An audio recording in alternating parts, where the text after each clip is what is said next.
She stood bleeding in the snow, stripped of her name and pack, waiting for the executioner's blade. But the man who stepped from the shadows wasn't a killer. He was the Alpha King. And right there, before thousands of his snarling warriors, he dropped to his knees and called her his queen. In the hidden, heavily guarded valleys of the Pacific Northwest lies the Crescent Ridge Path. To the outside world, the sprawling estate of the Whitmore family is nothing more than a private lumber and conservation syndicate. But within the strictly guarded borders, governed by ancient bloodlines and the uncompromising laws of lycanthropy, it is a kingdom unto itself.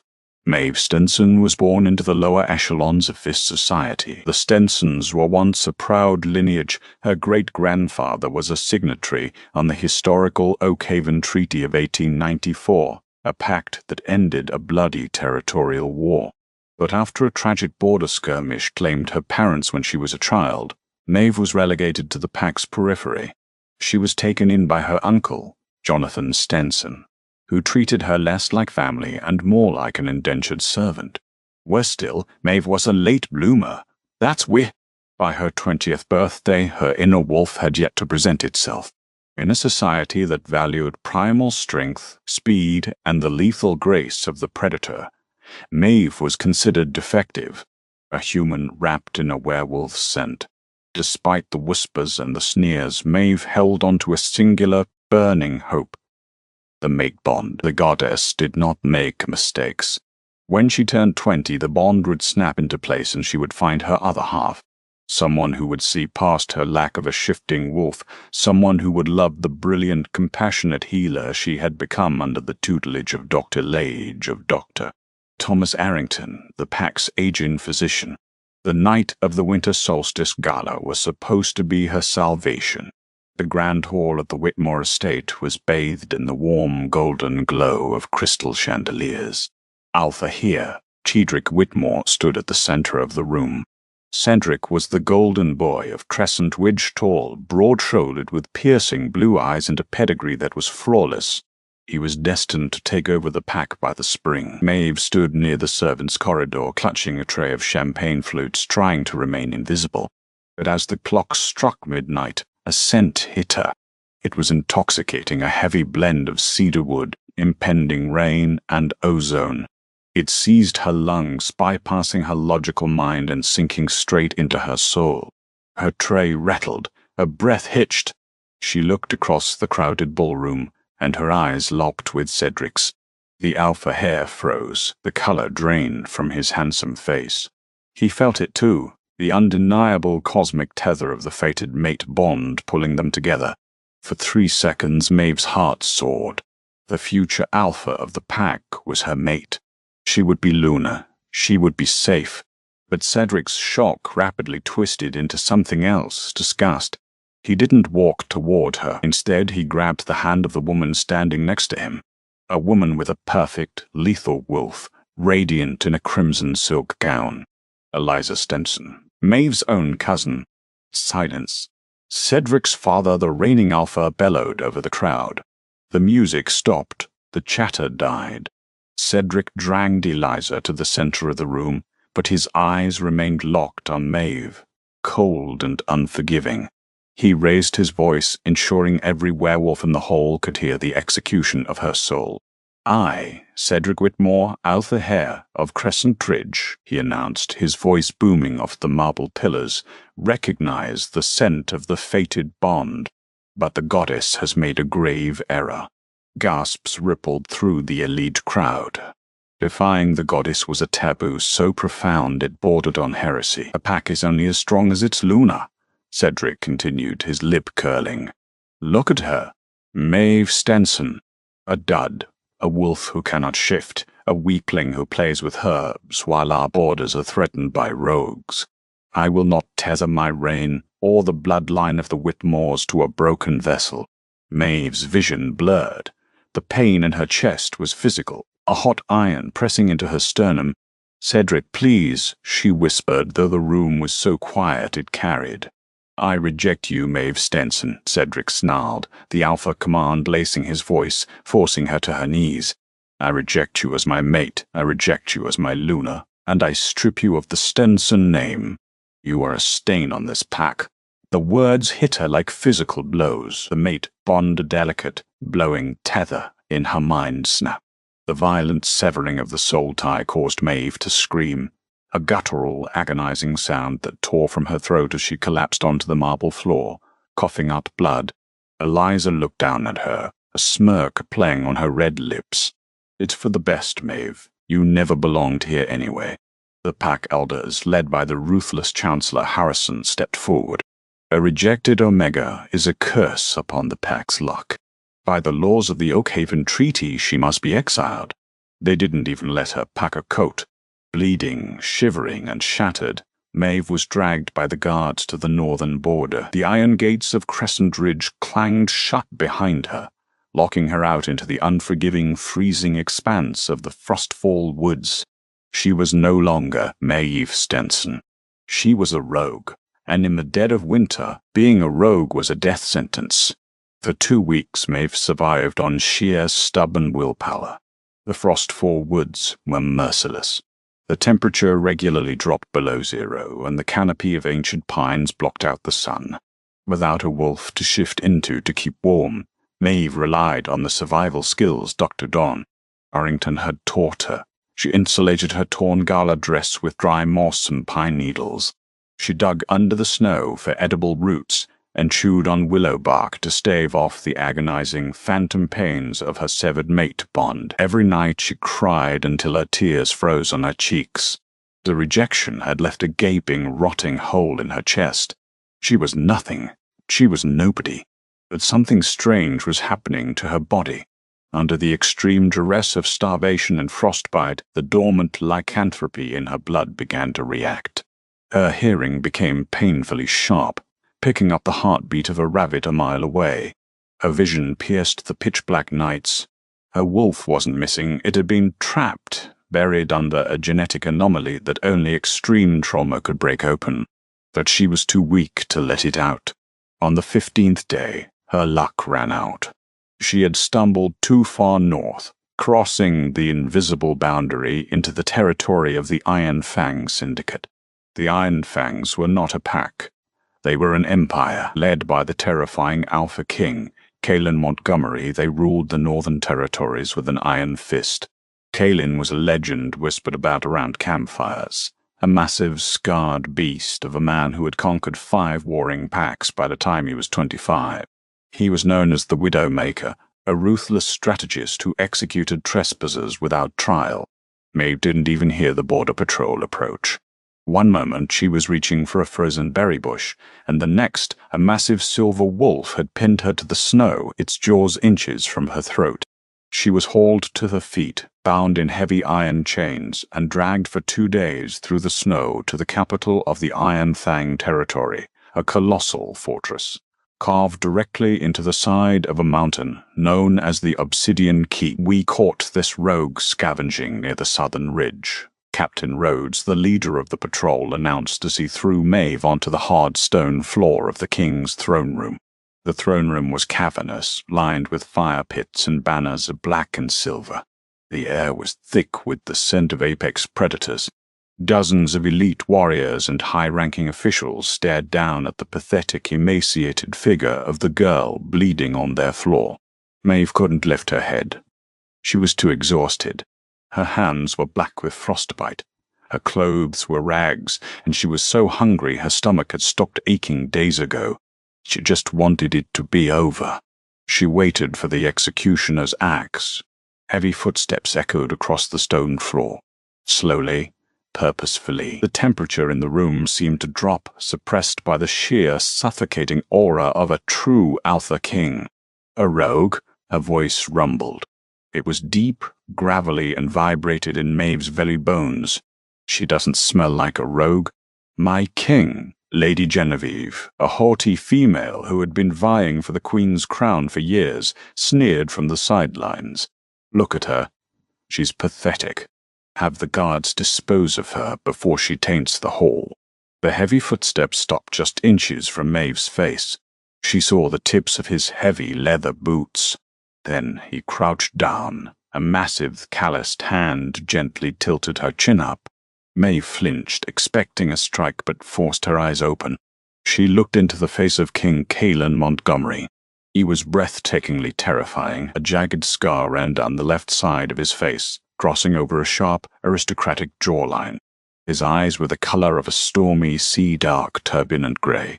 The moment their eyes met, the world stopped spinning. The scent hit them both simultaneously. It was like a thunderclap in a silent room.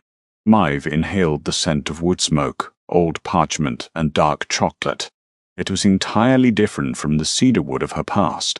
This wasn't just a tether, it was a steel cable wrapping around her battered soul, instantly soothing the ragged edges of her broken heart. Caelan's pupils blew wide, completely consuming the gray of his irises until his eyes were entirely black, his inner wolf surging to the surface. A collective gasp echoed through the cavernous hall. Peter Alistair stepped forward and alarmed. "Sire, what is it? Is she poisoned?" Caelan didn't answer him. The ruthless, bloodthirsty king of the North, a man who had slaughtered entire armies without blinking, ignored his court entirely. His massive hands, which had broken the necks of enemy alphas, trembled as he gently brushed a tangled, dirty lock of hair from Maeve's freezing face. "Who did this to you?" Caelan whispered, his voice laced with a lethal, possessive fury that made the walls shake. Maeve couldn't speak. Her throat was completely dry. "My king, step away from the rogue," Captain Rhodes urged, drawing his blade. She could be carrying disease. Before the sword could even clear its scabbard, Caelan moved with blinding speed. A feral roar tore from his throat, a sound so dominant and terrifying that every single werewolf in the room was instantly forced to their knees by the sheer pressure of his alpha aura.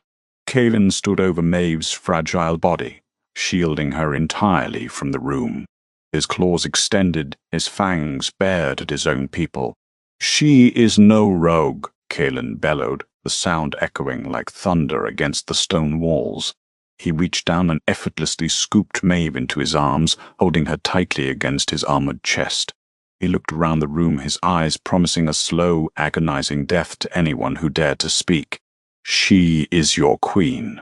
The royal wing of the Obsidian Keep was a fortress within a fortress, wrapped in heavy velvet drapes and warmed by roaring hearths. For 7 days, Maeve drifted in and out of a feverish delirium.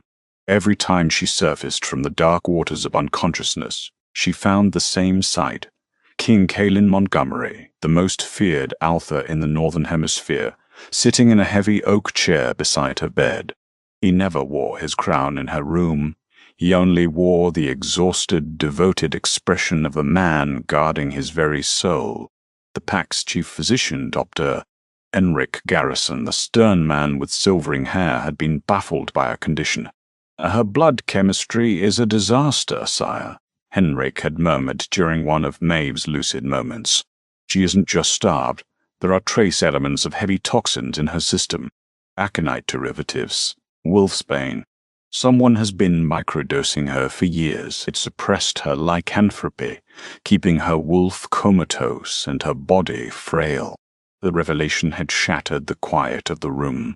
Caelan's eyes had bled to pitch black, a low, terrifying growl vibrating the very floorboards.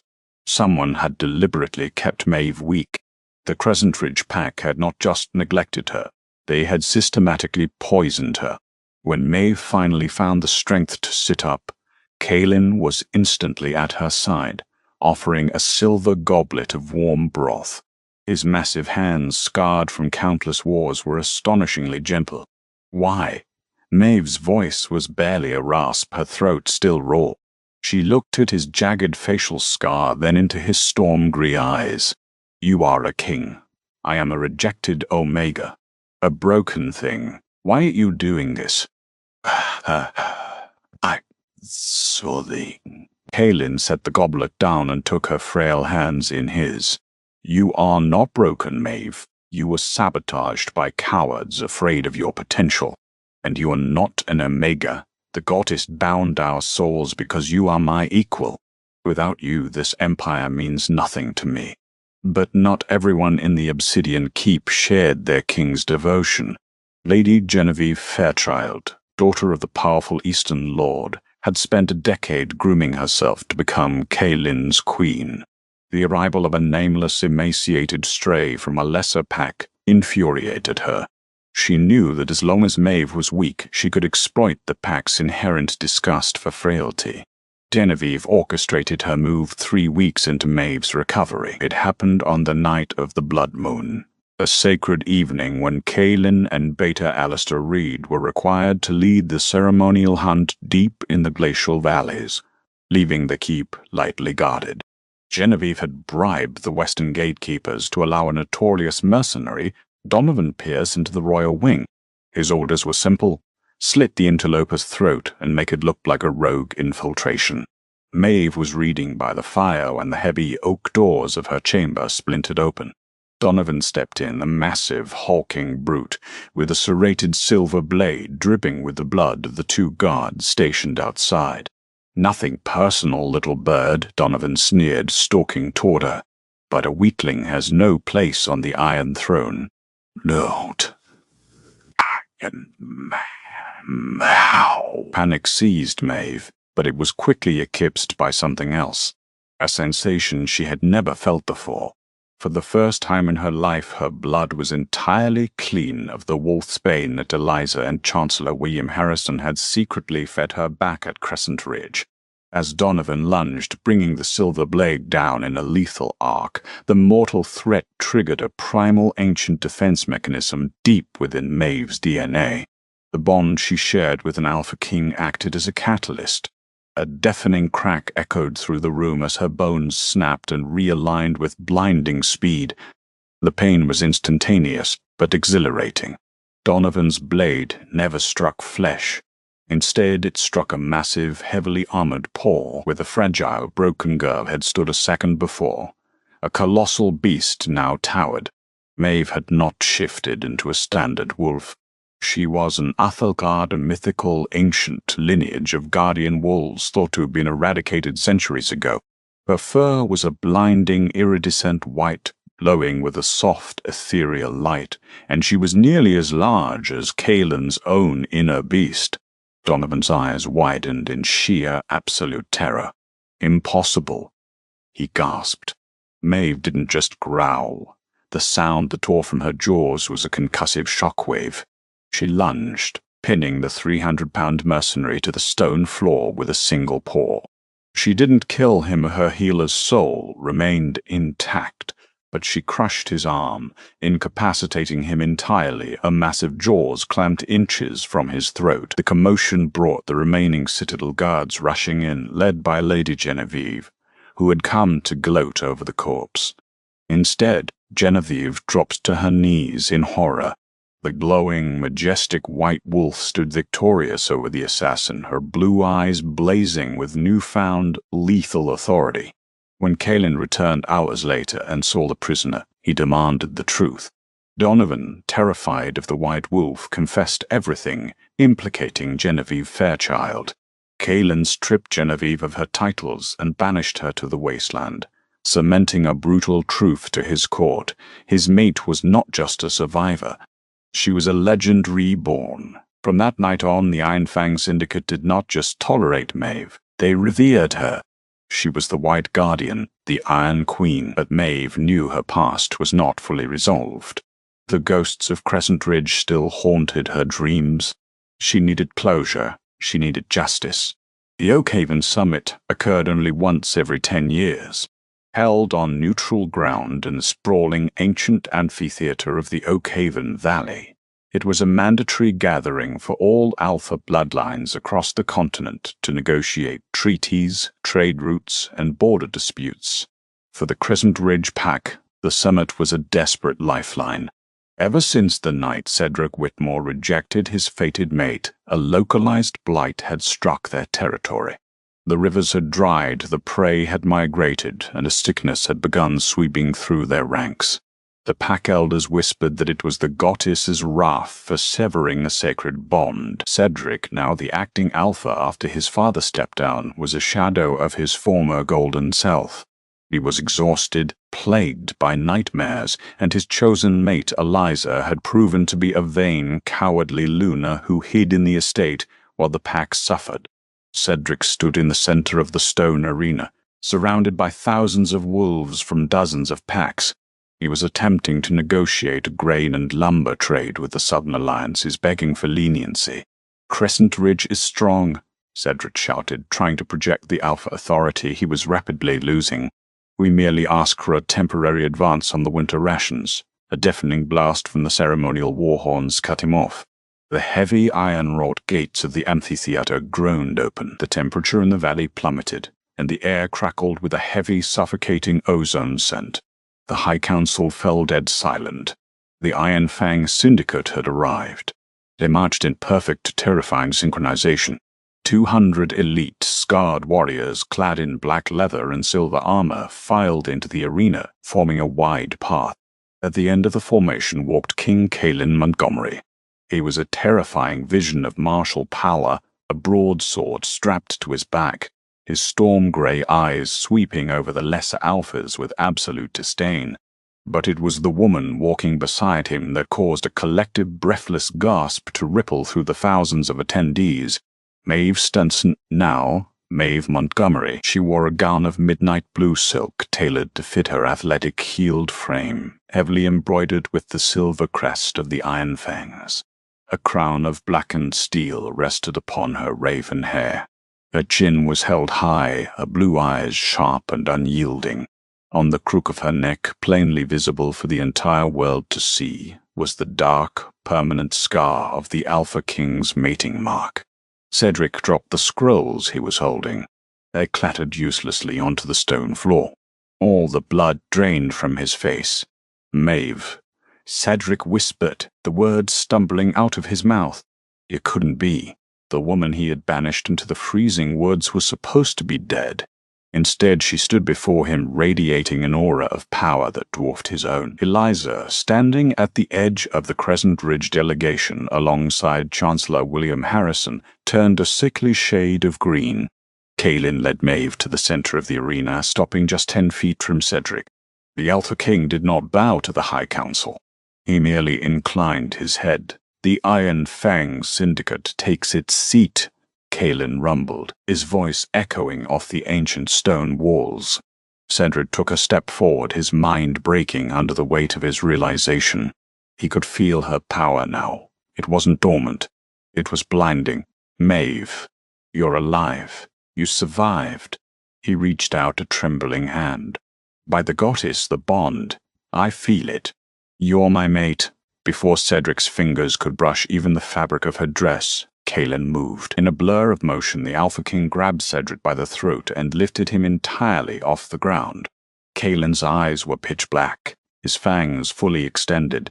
"Touch my queen," Kalen snarled, the killing intent so thick it made the surrounding alphas choke. "And I will rip your spine from your body and wear it as a belt." "Kalen, put him down." Maeve's voice wasn't a scream. It was a calm, resonant command laced with the undeniable power of an Eithel-guard. Astonishingly, the bloodthirsty Alpha King immediately obeyed, dropping Cedric to the stone floor in a coughing, gasping heap. Maeve stepped over to Cedric, looking down at the man who had once been her entire world. There was no love left in her eyes, only pity. "I invoke the right of grievance before the High Council," Maeve announced, her voice carrying flawlessly to the highest tiers of the amphitheater. The chief elder of the council stood, banging his staff. "Speak, Queen Maeve of the Iron Fangs. 4 months ago, Cedric Whitmore publicly rejected me, claiming I was defective." A dud. Maeve turned her piercing gaze toward the Crescent Ridge delegation. "But I was not born broken. I was poisoned." Chaos erupted in the stands. Poisoning a pack member was a capital offense. Maeve pointed directly at Eliza and Chancellor William Harrison. "For 5 years, Eliza and Chancellor Harrison laced my food with refined aconite. They suppressed my wolf to ensure Eliza could secure the Alpha Heir, believing I would threaten their bid for power if my true lineage was revealed." "Lies!" Eliza shrieked. a perfect facade crumbling. She's a bitter, rejected stray. She has no proof, Maeve didn't argue. Instead, she closed her eyes. She let her controls slip, just a fraction. The air in the arena compressed. A blinding flash of silver light enveloped her, and in her place stood the colossal, glowing white Ethelgard wolf. The sheer magnitude of her spiritual pressure forced half the amphitheater to their knees. Even the High Council elders shielded their eyes. Through the undeniable, mystical, truth-telling properties of an Ethelgard's aura, the memories were projected into the minds of the High Council. They saw the vials of wolfsbane. They heard Eliza and Harrison plotting in the dark corridors of the Whitmore estate. The evidence was absolute, bound by blood magic. Maeve shifted back, smoothing her silk gown without missing a beat. Cedric looked at Eliza, his face contorted in agony and betrayal. You destroyed my bond. You cursed our pack. He turned back to Maeve, falling to his knees, tears streaming down his face. Maeve, please. I was deceived. The goddess chose us. I invoke the first claim cause. You belong to Crescent Ridge. Maeve looked down at him. The man she had once thought she loved was nothing more than a pathetic, easily manipulated boy. The first claim requires a bond, Maeve said coldly.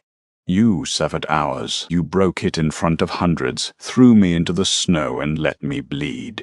The goddess did not make a mistake, Cedric. She gave you a test, and you failed. She turned her back on him and walked toward Kaelin, who was watching her with an expression of profound, unbridled pride. I, Maeve Montgomery, formally deny the first claim, she declared to the council. Crescent Ridge is dead to me. Let their traitors hang and let their lands rot. The High Council immediately ordered the arrest of Eliza and Chancellor Harrison.